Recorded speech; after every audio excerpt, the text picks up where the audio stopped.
Ndị ụka Anglican na Diocese Ọka nakwa ndị Nọfịa Community, ndị ezinụlọ, ndị enyi nakwa nne echere ha ezi echiche nọrọ na nso nso a wee gbakọọ n'igwe iji wee nye nkwanye ugwu ikpeazụ nyegara late Lady Gold-Noel Okpalo.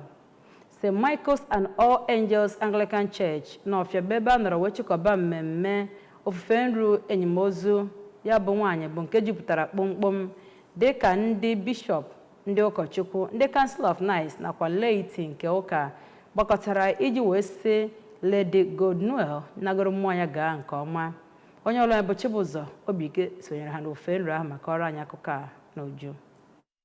Mmemme elimozu ahụ bụ nke bịara na mbido mgbe ndị ahụ na-eri uju mere ngagharị nke onye sinetọ na-anọchitebu anya Anambra Central Senatorial District bụ sinetọ Uche Ekwunife, eze ọdịnala ndị Nọfịa Igwe Daniel Obele na ọtụtụ ndị amaala afa ha so na ngagharị ahụ. Onye Archbishop Province of the Niger yanakwa Bishop nke Ọka Diocese Most Reverend Alexander Ibezim kwuru na Lady Gold-Noel bụ onye gbara mgbọrọgwụ na okwukwe Chineke ma kwukwezie na ọ bụ onye ji obi ya niile efe Chukwu nakwa enyerụ ndị mmadụ aka. Ọ kọwara ya dịka ife nọ na ụka ndị Anglican. Archbishop Ibezim oge ọ nọ na-eti ezinụlọ ahụ aka n'obi kenere Chineke maka ntọala nke nwa amadi ahụ lara mmụọ rapụrụ bụ nke o kwuru ọ gbagorogasịrị ụkwụ n'ihe gbasara agụmakwụkwọ, iwulite okwukwe n'ụka nakwa mmepe n'obodo. N'oge ọ nọ na-akọwapụta ka ya na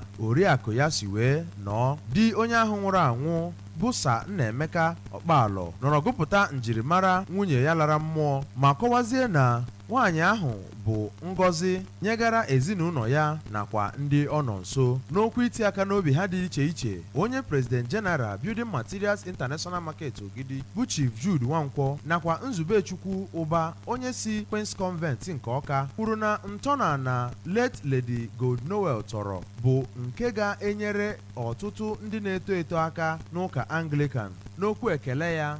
nwa izizi onye ahụ nwụrụ anwụ bụ Maazị Emeka Okpalo gosipụtara obi aṅụrị ya nyegara ndị ahụ niile kwadoro ha nakwa bịa mmemme akwamozu ahụ ma kpere Chineke ka o durukwe ha laghachi azụ n'udo ebe ọbụla ha si wee bịa.